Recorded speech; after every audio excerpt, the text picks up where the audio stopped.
9월 13일 화요일 새벽 기도에 온라인으로 참여하신 여러분들 주님의 이름으로 환영하고 축복합니다. 오늘 우리에게 주시는 하나님의 말씀은 로마서 11장 1절로 12절에 있는 말씀입니다.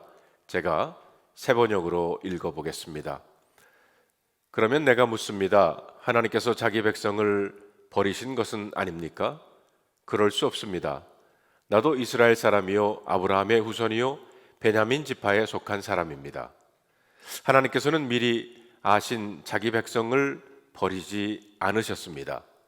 여러분은 성경이 엘리야를 두고 하신 말씀을 알지 못합니까? 그가 이스라엘을 고발하여 하나님께 이렇게 호소하였습니다. 주님, 그들은 주님의 예언자들을 죽이고 주님의 제단들을 헐어버렸습니다. 남은 것은 나 혼자밖에 없는데 그들은 내 목숨마저 찾고 있습니다. 그런데 하나님께서는 그에게 어떻게 대답하셨습니까? 내가 바알에게 무릎을 꿇지 않은 사람 7,000명을 내 앞에 남겨두었다 하셨습니다. 이와 같이 지금 이 시기에도 은혜로 택하심을 입은 사람들이 남아 있습니다. 은혜로 된 것이면 행위에 근거한 것이 아닙니다. 그렇지 않으면 그 은혜는 이미 은혜가 아닙니다. 그러면 무슨 결과가 생겼습니까? 이스라엘 백성들은 찾던 것을 얻지 못하였지만 택하심을 받은 사람들은 그것을 얻었습니다. 그리고 그 나머지 사람들은 완고해졌습니다. 성경에 이렇게 기록한 바와 같습니다. 하나님께서 그들에게는 혼미한 영을 주셨으니 오늘까지 그들은 눈이 있어도 보지 못하고 귀가 있어도 듣지 못한다. 다윗도 다음과 같이 말하였습니다. 그들의 밥상이 그들에게 올무가 되고 덫이 되게 하여 주십시오. 그들이 걸려 넘어지고 보복을 받게 하여 주십시오.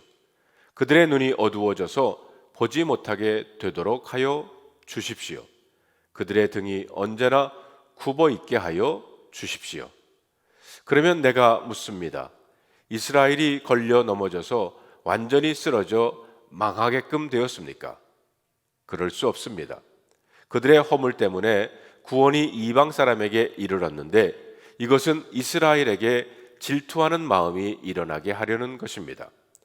이스라엘의 허물이 세상의 부요함이 되고 이스라엘의 실패가 이방 사람의 부요함이 되었다면 이스라엘 전체가 바로 설 때에는 그 복이 얼마나 더 엄청나겠습니까?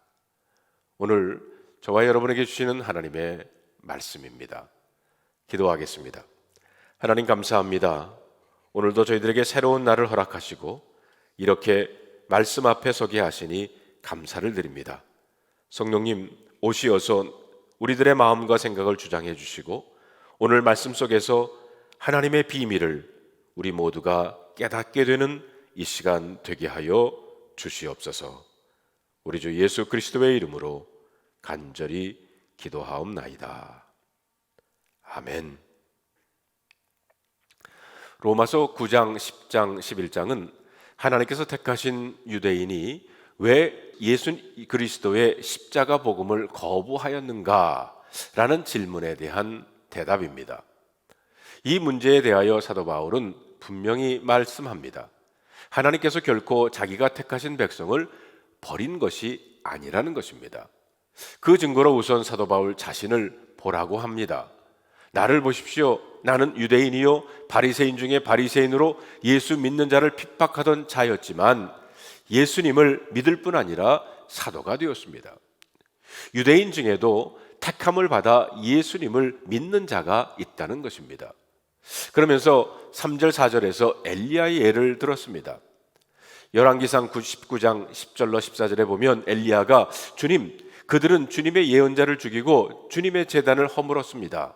남은 자가 나 혼자밖에 없는데 그들은 내 목숨마저 찾고 있습니다 하며 부르짖을 때 하나님께서 열왕기상 19장 18절에서 내가 바알에게 무릎 꿇지 않은 사람 7,000명을 내 앞에 남겨두었다 하신 말씀을 인용합니다. 유대인들 중에 여전히 은혜로 택하심을 입은 사람이 있다는 것입니다. 오늘 이 세상도 마찬가지입니다.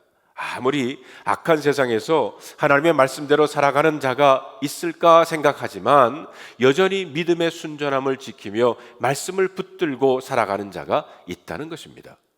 그들이 바로 5절의 말씀처럼 은혜로 택하심을 입은 사람들이며 믿음의 구루터기라고 말씀하십니다. 그러면서 25절로 28절에 보면 두 가지 놀라운 말씀을 하십니다.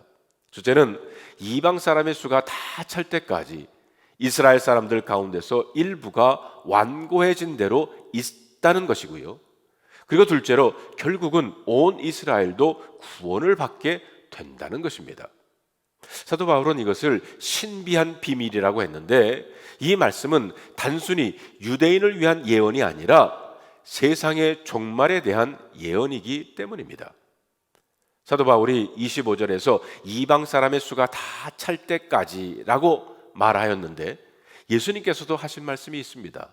누가복음 21장에 보면 그들이 칼날에 죽임을 당하며 모든 이방에 사로잡혀 가겠고 예루살렘은 이방인의 때가 차기까지 이방인들에게 밟히리라 했습니다. 이 말씀은 주 70년 로마의 티도 장군에 의해서 문자적으로 그것이 이루어집니다. 이때부터 이방인의 때가 시작이 됩니다. 복음은 예루살렘을 떠나 안디옥으로 로마로 서진을 하면서 영국으로 미국으로 그리고 한국으로 전 세계로 전해지게 됩니다. 이것이 바로 이방인의 때입니다.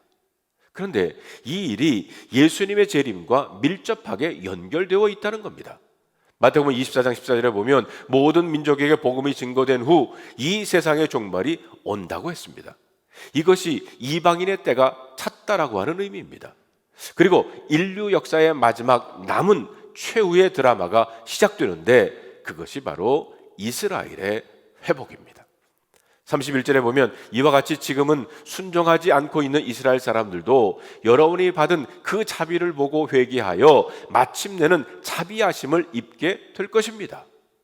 이 말씀을 하면서 사도 바울은 큰 소리로 하나님을 찬양했습니다. 33절에 보니까 하나님의 부유하심은 어찌 그리 크십니까? 하나님의 지혜와 지식은 어찌 그리 깊고 깊으십니까? 그 어느 누가 하나님의 판단을 헤아려 알 수 있으며 그 어느 누가 하나님의 길을 더듬어 찾아낼 수 있겠습니까? 36절에 만물이 그에게서 나고 그로 말미암아 있고 그를 위하여 있습니다. 그에게 영광이 세세에 있기를 빕니다. 아멘.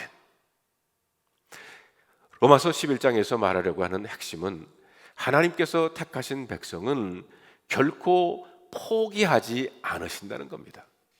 다시 말하면 하나님께서는 택하신 자를 항상 지키시고 보호하시며 반드시 구원하신다는 겁니다. 출애굽기는 택한 백성은 반드시 구원하신다는 메시지고요. 요한계시록은 택한 백성은 반드시 구원하신다고 하는 예언입니다. 그러나 택하신 자는 포기하지 않으시는 하나님이라고 누구나 안심하라는 것은 결코 아닙니다. 택함을 받은 자라는 분명한 증거가 있어야 합니다. 그 증거는 바로 예수 그리스도와 연합하는 자입니다. 로마서 11장의 또 다른 메시지는 하나님의 사랑입니다. 어떻게 해서든지 이방인을 구원하고 또 어떻게 해서든지 유대인을 구원하시려고 하는 하나님의 사랑입니다. 구원받은 자에게도 반드시 이 사랑이 있어야 합니다. 페이스북에 올라온 글 하나가 마음에 잊혀지지를 않습니다. 어느 목사님이 거지한 사람을 아침 저녁으로 오가며 만나게 되어 반갑게 인사를 나누는 사이가 됐답니다. 그래서 어느 날 전도를 했어요. 교회 나오세요. 그랬더니 그 거지가 묻더랍니다. 제가 교회에 나가도 됩니까? 얼른 대답을 했습니다. 왜 안 되겠습니까? 오셔도 됩니다. 그랬더니 다시 정색을 하면서 묻더랍니다. 정말 저 같은 사람이 그런데 가도 됩니까?